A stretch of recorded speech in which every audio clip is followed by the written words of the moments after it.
तैयारी आपको करा दी जाएगी। तो चलिए फ्रेंड्स बात करते हैं आज के पहले क्वेश्चन की।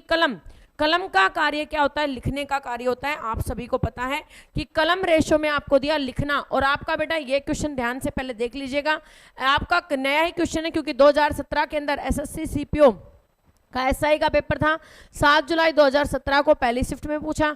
मल्टीटास्किंग आपका 18 और 20 सितंबर को बेटा 2017 में फर्स्ट शिफ्ट में पूछा। स्टेनोग्राफर में 13 सितंबर को आपकी ग्रुप डी और सी के अंदर पूछा गया क्वेश्चन है। तो आप लोगों के लिए बिल्कुल नया क्वेश्चन है, तो ध्यान से देखिएगा। जिस प्रकार से कलम लिखने का काम करती है, तो यदि बेटा रबड़ आगे होता, मिटाना बाद में होता, तो ये क्वेश्चन आपका ये ऑप्शन सही हो जाता। पेंसिल लकड़ी, पेंसिल को यहाँ पर बनाने का कार्य नहीं पूछा है, पेंसिल बनती किससे, बल्कि आपसे पूछा है कि पेंसिल का वर्क क्या है, क्योंकि वहां पर कलम उसका कार्य क्या है, उसका कार्य क्या है, लिखना है, तो वो काम बता रखा है। इसके बाद में कप, रेशो में तरल, कप है आपका रेशो में तरल, ये भी नहीं होगा। इसके बाद में फ्रेंड्स लास्ट ऑप्शन आपका बचता है चाकू काटना। जी हाँ दोस्तों, चाकू से हम किसका काम करते हैं? काटने का काम करते हैं। तो आपका राइट आंसर हो जाएगा ऑप्शन नंबर डी। यहाँ पर आपको सभी ऑप्शंस को पहले समझना था, और यहाँ पर काफी बच्चे हैं जो ए ऑप्शन के साथ जाएंगे, क्योंकि उन्हें दिखेगा कि रबड़ मिटाने का काम करता है, लेकिन रबड़ आगे आना चाहिए, मिटाना बाद में आना चाहिए, तब आपका ऑप्शन नंबर 1 सही हो सकता था। अगले क्वेश्चन में आपको फ्रेंड्स यहाँ पर क्या दिया है? मिसिंग ऑर्डर का क्वेश्चन दिया गया है, जिसके अंदर आपके सामने 3 सर्कल है, ठीक है ना। प्रत्येक सर्कल के अंदर एक नियम लगा है, उसका एक रिजल्ट निकल के आया है। उन दोनों सर्कल्स का आप रिजल्ट पहले पता कीजिए, इसमें क्या नियम लगा। वो जब नियम आपको समझ में आ जाएगा, तभी हमको लास्ट वाले सर्कल पे उसी नियम के अकॉर्डिंग क्वेश्चन का आंसर निकालना है। तो चलिए फ्रेंड्स देखते हैं। आपको दिया 20, 9 और यहाँ पर 121। मुझे पता है कि बेटा 121 किसका स्क्वायर रूट होता है? 11 का। 121 किसका स्क्वायर रूट होता है? 11 का स्क्वायर रूट होता है। अब ये 11 कैसे आया होगा? मैंने यहाँ पर देखा कि 20 में से जब बेटा मैं 9 को घटाऊंगी, इस 20 में से इस 9 को माइनस करूंगी, तो मेरे पास कितना आएगा? 11 आएगा। समझ में आई बात? अब इस 11 का जब मैं स्क्वायर करती हूं, तो 11 का स्क्वायर किया तो आपका बेटा कितना हो जाएगा? 2121। यानी कि फ्रेंड्स आपको क्या करना है? पहले सर्कल के 3 क्वाड्रेंट में इसको डिवाइड किया गया है, 3 हिस्सों में इसको बांट दिया, 2 हिस्सों को आपस में घटाना है, और जो आपका रिजल्ट आएगा उसका स्क्वायर करेंगे, वो आपका थर्ड हिस्सा बन जाएगा, ठीक है ना। नेक्स्ट वन में आपको क्या दिया? 24 और 11। 24 में से 11 गया तो आपके पास बचा 13। 13 का स्क्वायर किया तो आपका फ्रेंड्स कितना हो जाएगा? 169, और आपका 169 यहाँ पर दिया गया। इसके बाद में आप अगले क्वाड्रेंट में आते हैं, तो 32 में से जब आपने बेटा 17 को घटाया तो कितना आ गया? 15 आ गया। 15 का स्क्वायर किया तो आपका फ्रेंड्स कितना हो जाएगा? 225, और 225 आपका बेटा ऑप्शन नंबर यहाँ पर सी राइट आंसर हो जाएगा। क्या हो जाएगा? Option number C right answer हो जाएगा। 32 में से 17 को घटाया आया 15, 15 का स्क्वायर किया तो 225 हो जाएगा। नेक्स्ट क्वेश्चन में आपको फ्रेंड्स क्या दिया कि यहाँ पर आपको एक श्रृंखला दी गई है, उस श्रृंखला के अंदर आपके 4 बॉक्सेस हैं, 4 बॉक्सेस आपके कंप्लीट किए, एक बॉक्स आपका जो 5वां बॉक्स वो खाली है। इसके अंदर आप लोगों को फ्रेंड्स नीचे के जो ऑप्शंस दिए गए हैं उसमें से एक सेटिस्फाई जो यहाँ पर आंसर है उसको फाइंड आउट करना है, और वही आंसर आपका बेटा इस यहाँ पर 5th बॉक्स के अंदर डाला जाएगा। अब हम नियम को देखते हैं कि यहाँ पर नियम क्या लग रहा है, ठीक है ना। सबसे पहले नियम को समझने की जरूरत है। पहले आपका 1 सर्कल, फिर 2 सर्कल, फिर 3 सर्कल, फिर 4 सर्कल, अब कितने सर्कल आएंगे? 5 सर्कल। पहली बात तो आप लोगों को यहाँ पर देखना है कि सर्कल का नंबर अब कितना आएगा? 5 आएगा। अब इसमें भी 5 है, इसमें भी 5 है। दूसरी बात, सभी सर्कल बेटा आपके क्या है? स्टैंडिंग पोजीशन के अंदर, उनको आधा ब्लैक किया है, लेकिन आपका ये नीचे की तरफ है, तो इन दोनों को हम क्या कर सकते हैं? सीधा कट कर सकते हैं, इनकी हमें जरूरत नहीं है। अब बच गए आपके पास 2 ऑप्शन। पहले आपका बेटा ये black portion left hand side में, दूसरे में आपका राइट हैंड साइड में, थर्ड में आपका लेफ्ट हैंड साइड में, फोर्थ में आपका राइट हैंड साइड में, ठीक है ना। पहले में आपका लेफ्ट हैंड साइड का हिस्सा आधा ब्लैक था, सेकंड वाले में आपका आधा हिस्सा राइट वाला ब्लैक हुआ, थर्ड में आपका आधा हिस्सा लेफ्ट वाला ब्लैक हुआ, फोर्थ में आपका आधा हिस्सा राइट वाला ब्लैक हुआ।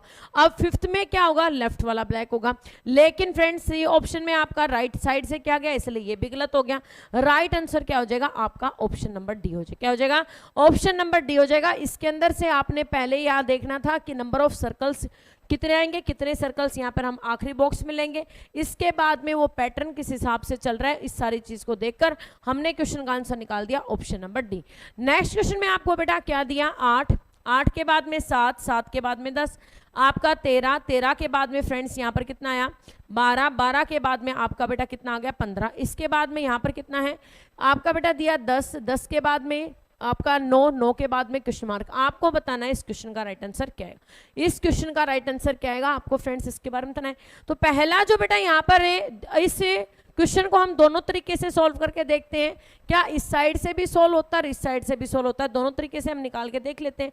आपका बेटा यहाँ पर जब मैं पहले देखती हूँ कि 10 में मैंने 8 को प्लस किया, 10 में मैंने 8 प्लस किया 18, 18 का आधा किया तो बेटा मेरे पास कितना आया 9, ठीक है ना। 10 में जब 8 प्लस किए तो 18, 18 का आधा किया तो आपका 9, 9 में मैंने 4 प्लस किए तो बेटा मेरे पास कितना हो गया 13, और बीच में आपका कितना दिया 13 ही दिया, ठीक है। क्या सेकंड वाले पे भी ये नेम लगेगा। 9 में 7 को प्लस किया आपका बेटा 16, 16 का आधा किया तो कितना हो गया 8, 8 में आपने 4 प्लस किया तो कितना आया 12, कितना आ गया 12 आ गया। अब नेक्स्ट वन में आपको बेटा इसको और इसको यहाँ पर प्लस करना है। आपने फ्रेंड्स यहाँ पर क्या किया 10 प्लस में x, ठीक है ना, उसका आपने क्या किया आधा किया, उसका आपने क्या किया आधा किया, और यहाँ पर फ्रेंड्स है उसमें आपने कितने प्लस किए थे +4 किए। अब इस 15 में से उसको क्या जो +4 करते हैं उसको घटा देंगे, 15 में से 4 गए तो कितने बच गए आपके पास 11 बचे। यहाँ पर कितने बचे 11। आपका फ्रेंड्स यहाँ पर है 11, इसको 10 प्लस में x बराबर है कितना हो गया 22, क्योंकि इसको इसके साथ मल्टीप्लाई किया, x बराबर कितना आ गया 22 में से जब आपका 10 माइनस किया तो आपके पास बच गए बेटा 12, कितने बचे 12 बचे। आपका फ्रेंड्स राइट आंसर हो गया ऑप्शन नंबर 1 12। क्या इसको जब मैं इस तरीके से यहाँ से इस साइड से सोल्व करूंगी तो भी क्या मेरा रिजल्ट 12 आएगा। हो सकता है ना कि काफी बच्चे ऊपर की तरफ से इस क्वेश्चन को सोल्व कर दें और काफी बच्चे हो इसको नीचे की तरफ से सोल्व कर दें, तो क्या ये नीचे की तरफ से भी इसका आंसर 12 आएगा। देखिए बेटा 8 में जब आपने 10 को प्लस किया तो कितना हो गया, 8 में 10 प्लस किया 18, 18 का आधा किया तो आपके पास 9, 9 में से 2 गए तो आपके पास बेटा कितना आ गया 7, 9 में से 2 गए तो कितना बच गया 7। यहाँ पर आपने 4 प्लस किए थे उसमें से मैंने 2 घटा दिए।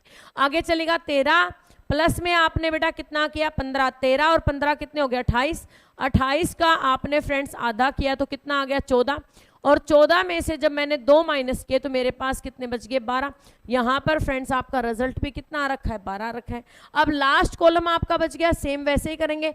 10 प्लस में आपने कितना किया बेटा x, है ना, क्योंकि फर्स्ट और लास्ट को हम प्लस कर रहे हैं। 10 प्लस में आपने कितना किया यहाँ पर x किया और बटे में इसके 2 किया, और आपका फ्रेंड्स ये बराबर किसके आएगा 9, और यहाँ पर बेटा माइनस में 2 कर रहे थे, अब किस में कर देंगे प्लस में 2 कर देंगे, ठीक है ना। यहाँ पर आपने क्या किया था, जो रिजल्ट ऊपर से 2 से डिवाइड होने के बाद में जो रिजल्ट आया था उसमें से हम -2 कर रहे थे। यदि इसमें से मैं -2 यहाँ से करूंगी, देखिए एक बार इस बात को समझिएगा कि कैसे +2 किया मैम ने।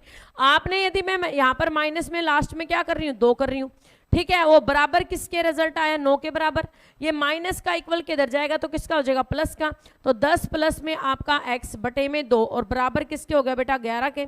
10 प्लस में आपका x बराबर है 11 दूनी कितना हो गया 22, x बराबर है 22 में से जब आपका बेटा 10 को माइनस किया तो कितना आ गया 12। चाहे वो कहते हैं ना आप बेटा इस मैट्रिक्स को ऊपर की तरफ से सोल्व करो चाहे नीचे की तरफ से सोल्व करो, दोनों साइड से आपका रिजल्ट कितना आ रहा है 12 आ रहा है। तो आप चाहे यहाँ पर कॉन्सेप्ट को इस साइड से लगा लीजिएगा चाहे ऐसे लगा लीजिएगा, दोनों में रिजल्ट आपका 12 ही आएगा, ठीक है ना। बात क्लियर है। आप लोगों को बेटा इसी प्रकार से डेली यहाँ पर रीजनिंग की क्लास में वो कॉन्सेप्ट समझाए जाएंगे जो आपके एग्जाम के लिए जरूरी है और जिसके लिए आप सुबह 11 बजे और शाम को 9:30 बजे रीजनिंग की क्लास के लिए तैयार रहेंगे। कोई भी बच्चा क्लास को मिस ना करे। अगला क्वेश्चन बेटा देखिएगा, आपको दिया यहाँ पर एनालॉजी का क्वेश्चन, भौंकना रेशो में कुत्ता। कुत्ते का काम क्या होता है भौंकना होता है, कुत्ते की जो आवाज होती है वो बार्किंग होती है। आपका फ्रेंड्स यहाँ पर क्या हो गया भौंकना। अब यहाँ पर चिड़िया, चिड़िया का काम क्या है बेटा चू चू करना, तो ऑप्शन नंबर यहाँ पर डी राइट आंसर हो जाएगा, ठीक है ना। ऑप्शन नंबर डी चू चू करना राइट आंसर हो जाएगा। चिड़िया का काम फुक फुफाना या किसका है शेर, यहाँ पर सांप का काम है। चिल्लाना मनुष्य करता है, गुर्राना कौन करता है गुर्राना यहाँ पर बेटा कौन करता है, यहाँ पर बंदर हो जाएगा। ऑप्शन नंबर आपका डी राइट आंसर हो जाएगा।